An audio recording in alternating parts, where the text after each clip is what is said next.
Seemandhra BC సంక్షేమ సంఘం రాష్ట్ర అధ్యక్షులు ఉల్లిపాయల శంకరయ్య ఆధ్వర్యంలో నెల్లూరు నగరంలోని స్థానిక ప్రెస్ భవన్ నందు విలేకరుల సమావేశంలో మాట్లాడుతూ నెల్లూరు రూరల్ నియోజకవర్గం అధ్యక్షులుగా బాలు రాంబాబుని ఈ రోజు నుండి నియమించి నియామక పత్రం అందజేశారు. ఈ రోజు నుండి రాంబాబు సంఘం అభివృద్ధికి కృషి చేయవలసిందిగా తెలిపారు. రాంబాబు మాట్లాడుతూ తన వంతుగా రూరల్ నియోజకవర్గం సంఘ అభివృద్ధికి కృషి చేస్తానని తెలిపారు. నాకు ఈ పదవిని ఇచ్చిన రాష్ట్ర అధ్యక్షులకి ప్రత్యేక ధన్యవాదాలు తెలిపారు. రాష్ట్ర అధ్యక్షుడు శంకరయ్య మాట్లాడుతూ రూరల్ నియోజకవర్గంలో ప్రతి గ్రామంలో గ్రామ కమిటీలు, టౌన్ పరిధిలో ప్రతి డివిజన్ నందు డివిజన్ స్థాయి కమిటీలు వేయడం జరుగుతుందని తెలిపారు. రాష్ట్ర ప్రభుత్వం రాష్ట్ర వ్యాప్తంగా బీసీ కార్పొరేషన్ రుణాలు అర్హులైన ప్రతి బీసీకి ఇవ్వాలని రాష్ట్ర ప్రభుత్వాన్ని కోరారు. కేంద్ర ప్రభుత్వం దేశవ్యాప్తంగా ప్రతి పేదవానికి పూర్తి స్థాయిలో ఉచితంగా కార్పొరేట్ విద్య, వైద్యం అందించాలని కోరారు. ఈ కార్యక్రమంలో టి బాబురెడ్డి, రమేష్ ఆచారి, వి శ్రీనివాసులు, కె దయాకర్, వెంగబాబు, సురేష్ తదితరులు పాల్గొన్నారు. ఈరోజు సీమాంధ్ర బీసీ సంక్షేమ సంఘం శ్రీ పొట్టి శ్రీరాములు నెల్లూరు జిల్లా రూరల్ అధ్యక్షులుగా బాలు రాంబాబు గారిని నియమించడం జరిగింది. అదేవిధంగా రూరల్ నియోజకవర్గంలో ప్రతి గ్రామంలో కూడా గ్రామ కమిటీలు, అదేవిధంగా డివిజన్ స్థాయిలో డివిజన్ కమిటీలు కూడా వేయడం జరుగుతుంది.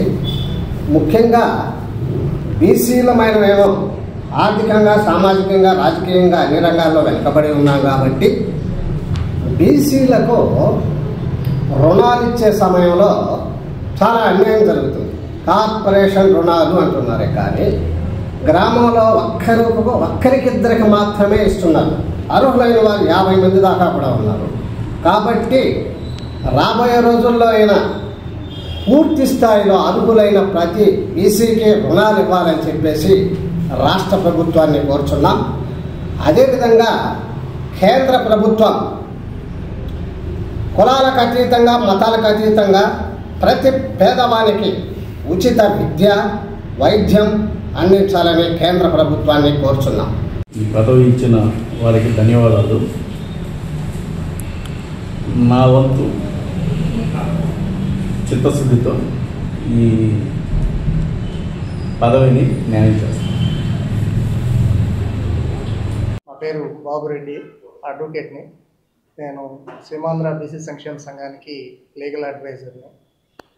చాలా కాలంగా బీసీల సమస్యల మీద మన రాష్ట్ర అధ్యక్షుల వారు ఉల్లిపాయల శంకరయ్య గారు నిరంతరం ఆలోచిస్తూ ఉంటారు. నిరంతరం పోరాటం కూడా చేయాలనేసి మమ్మల్ని అందరినీ కూడా ఎంకరేజ్ చేస్తూ ఉంటారు. అందులో భాగంగానే ఈరోజు రాంబాబు గారిని మన నెల్లూరు జిల్లా రూరల్ కాన్స్టిట్యున్సీకి ప్రెసిడెంట్గా నియమించడం జరిగింది. కాబట్టి వారు పూర్తి స్థాయిలో పనిచేసి సంఘ అభివృద్ధికి దోహదం చేస్తారని ఆశిస్తున్నాను. నాకు ఈ అవకాశం ఇచ్చిన పెద్దలందరికీ ధన్యవాదాలు తెలియజేస్తాను.